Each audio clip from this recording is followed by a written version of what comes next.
Have you ever felt like your thoughts are just a tangled mess?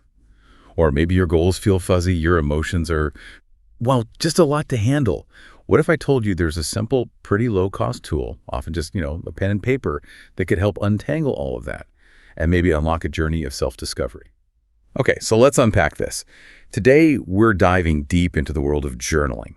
And it's really more than just writing down what happened in your day. It seems to be a pretty powerful practice for your mind, body, and spirit. Yeah, what's really fascinating here is that journaling feels so intuitive, right? Almost second nature for some. But there's actually a surprising amount of, solid science validating its impact on our health, our mind, our spirit. So this deep dive, we're going to explore how journaling isn't just like a hobby. It's a real aid for self-discovery, for personal growth. We'll be drawing on insights from health, psychology, mental well-being, really trying to uncover why it's so powerful and, importantly, how you can make it work for you. Okay, so let's get into one of the first things the research highlights. Using a journal as a stress and anxiety reliever. That sounds huge, but how does simply writing things down actually, calm our minds? It almost sounds too simple. It's a great question. And the mechanism is, it's more sophisticated than it looks. See, the act of writing itself, it requires focus. It demands your attention, right? And that cognitive focus helps disrupt the cycle of rumination, those looping thoughts that often fuel anxiety. Oh, okay. So you're taking it out of your head. Exactly. You externalize it. It's like taking this heavy weight out of your mind and putting it down on paper. That process naturally helps regulate your breathing, release some of that pent-up emotion that might otherwise just overwhelm you. And, studies actually show a statistically significant reduction, about 5% overall, in mental health measures for people who journal consistently. Wow. Yeah, and it gets more specific, like a 9% reduction for anxiety symptoms, 6% for PTSD symptoms. So think of it as this really low-risk, very accessible kind of emotional first aid. Right. So it really is this private, non-judgmental space. You can vent frustrations, process difficult stuff. But what about that argument you sometimes hear? That maybe focusing too much on negative emotions in a journal could actually make you feel worse. Is there a line there? That's a really crucial point, and it gets to the nuance, of effective journaling. Because yes, it's a space to vent, but the real power comes from processing, not just endlessly sort of rehashing the negativity. Okay. Writing helps you identify your emotional triggers, those specific situations, people, thoughts that tend to set you off. But beyond just identifying them, it encourages what we call cognitive reframing. Reframing. Yeah. Once that emotion is down on the page, you can look at it a bit more objectively, you can dissect it, understand it better, and then you can start to transform those negative thought patterns into maybe more constructive insights or even affirmations. I see. So you gain some distance. Exactly, a healthy distance from that immediate emotional charge. And this process, it really does contribute to greater mental clarity, more peace. It lays a foundation for growth without getting totally stuck in the mud, so to speak. Okay, so beyond just feeling better day to day, the materials also talked a lot about how journaling helps you understand who you are. I mean, we all think we know ourselves, but sometimes. Yeah. Yeah, it's surprising what comes up when you really dig in. How does a simple notebook do that? Well, this raises that fundamental question, doesn't it? How deeply do you truly know yourself? Journaling fosters this enhanced self-awareness because it creates a continuous record of your thoughts, your feelings, your reactions over time. Like a personal logbook. Kind of, yeah. And over time, you start to see those unproductive patterns, things that might be holding you back without you even realizing it. It's almost like seeing a heat map of your own emotional landscape. You start pinpointing triggers, clarifying your core values, your beliefs. You track your own evolution, really. As you write consistently, themes just start to emerge. You see what really drives you, what brings you joy, what drains your energy. And this regular reflection, it cultivates mindfulness. It brings you into the present with your thoughts and feelings, but without that harsh judgment, which is so key for authentic self-discovery. And it's not just about understanding your past or present self. Right. It seems like it can actually help shape your future, especially when you're facing big decisions. Absolutely. Your emotions are actually crucial for good decision-making. We sometimes try to push them aside, but they're important data. Journaling brings clarity to how you really feel about different life choices, different career paths. It helps you align those options with your deep down values, your interests, your long-term goals. It's all about being intentional with your path forward. Can you give an example? Sure. Let's say you're facing a complex career choice. You could journal about each option. Explore your gut reaction.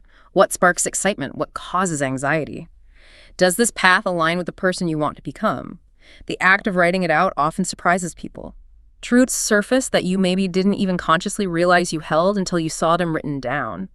It just cuts through all the external noise and connects you to your inner compass. Okay, that leads nicely into goals. You mentioned intentionality. So if you have dreams, big goals, journaling can actually make you more likely to achieve them. That's a bold claim. What's the secret there? It sounds bold, but what's fascinating is the data backs it up. It's a consistent finding in the research. You are apparently 42% more likely to achieve your goals if you write them down. 42%. Wow. Yeah. And it's not just some kind of magic. The physical act of writing engages a part of your brain called the reticular activating system. Think of it like a filter. It helps your brain actively look for opportunities related to your goal. It reinforces your commitment in a way that just thinking about the goal doesn't quite achieve. So journaling helps you define clear objectives, break them down into smaller, manageable steps. Right, bite-sized pieces. Exactly. Identify potential roadblocks before they trip you up, monitor your progress, and this is important, celebrate the wins along the way. It provides a structure for growth, turning those abstract dreams into concrete, actionable plans. And it's not just for the huge, life-changing goals, is it? What about daily habits? Like if I just want to finally start meditating for 5 minutes or drink more water, can journaling help with that too? Oh, absolutely. Yes, it builds incredible momentum for those smaller things. Instead of trying to tackle 10 new habits at once and feeling totally overwhelmed. Which never works. Right. Journaling encourages you to focus. Maybe just 1 to 3 key areas. And by consistently reflecting on these small shifts, writing about how it felt, what worked, what didn't, you build solid habits. It leads to sustainable success, not those scattered, short-lived bursts of effort. That makes sense. And beyond habit formation, it also really boosts creativity. It gives you that unstructured space to brainstorm, free associate, explore ideas without any judgment. It improves problem solving too, helping you analyze challenges, brainstorm solutions. Even things like memory and communication skills get a lift from regularly putting your thoughts and experiences into words. It really sounds like journaling touches almost everything, even physical well-being.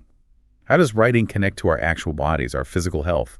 That seems like a jump. Well, if we connect this to the bigger picture, the impact definitely goes beyond just mental health.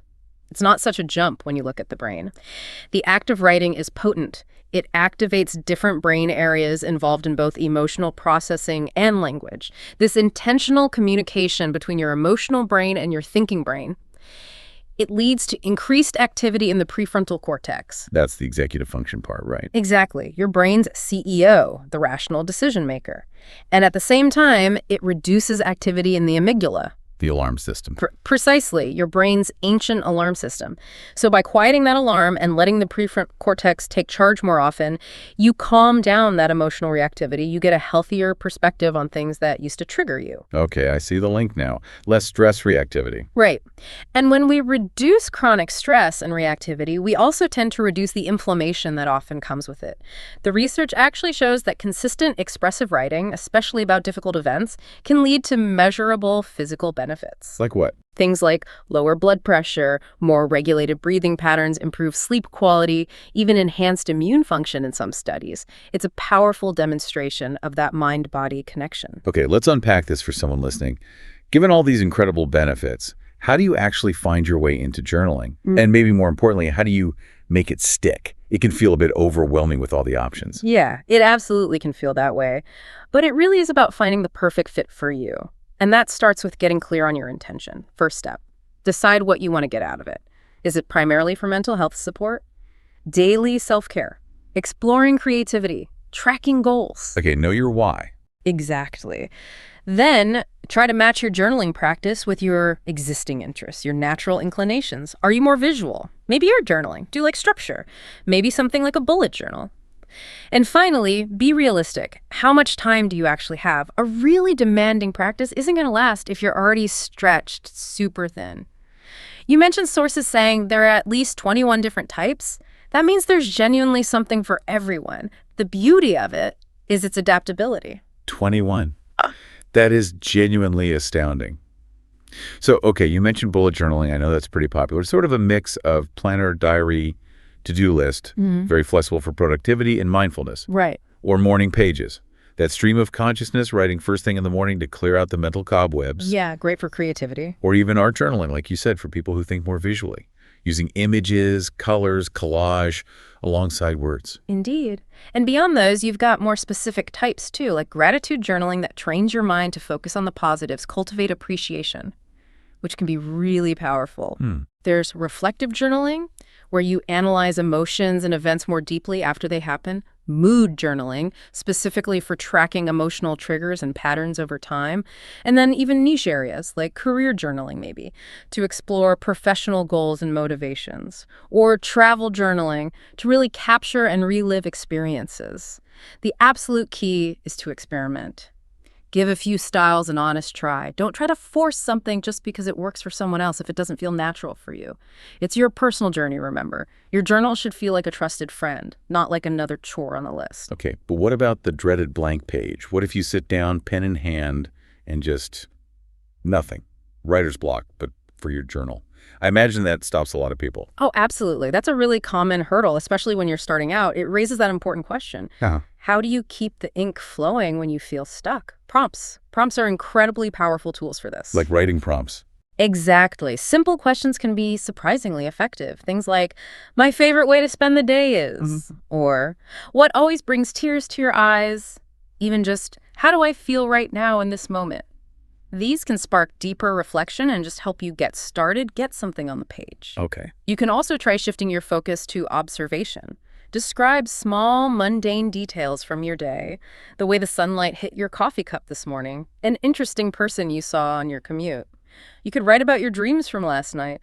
Or, honestly, just doodle. Draw something. The goal is simply to get something down, anything at all, really, to break that mental dam. So the takeaway there is really just get something down. Don't aim for perfection. No need to worry about beautiful prose or perfect grammar. Exactly. That takes so much pressure off, doesn't it? Yeah, it does. Your journal is the ultimate no-judgment zone. Seriously. Don't worry about eloquence or grammar, or even if your handwriting is legible only to you. The power is in the free flow of your thoughts and emotions. And consistency really helps build momentum. Aim for a regular practice, even if it's just 5 or 10 minutes a day, maybe 20 if you can. And remember, the effectiveness, as the research strongly suggests, is actually greater when you write openly and honestly, without any fear of judgment or expectation that someone else will read it. Ah, that's interesting. So privacy is key. It really is. Some studies found that when journals weren't collected or analyzed by researchers, the therapeutic benefits were stronger. It truly needs to be your private, sacred space. Also, just quickly, some of the deeper research suggests that understanding why journaling works, maybe through a quick read or like we're doing now, can significantly boost its effectiveness. It's not just random writing, it becomes an informed, intentional practice. So embrace authenticity. Sugarcoating things in your journal only hinders the self-discovery you're actually looking for. So we've really explored how this seemingly simple act, just putting pen to paper, can be a genuine powerhouse.